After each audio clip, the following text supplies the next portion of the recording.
Kandidati i Partisë Socialiste për deputet Klevis Kaso, i shoqëruar nga kryetari i Bashkisë së Vlorës Ermal Tredha,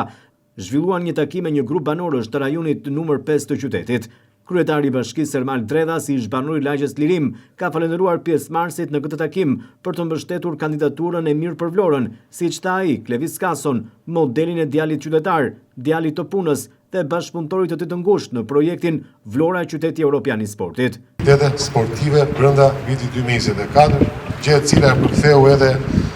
pjesën e prezantimit të Vlorës në ardhën e qyteteve që ofrojnë sport, por sidomos në Shqipëri, të dytin nga rëndësia dhe nga pesha e organizimit të aktiviteteve sportive, dhe shumë të suksesshme.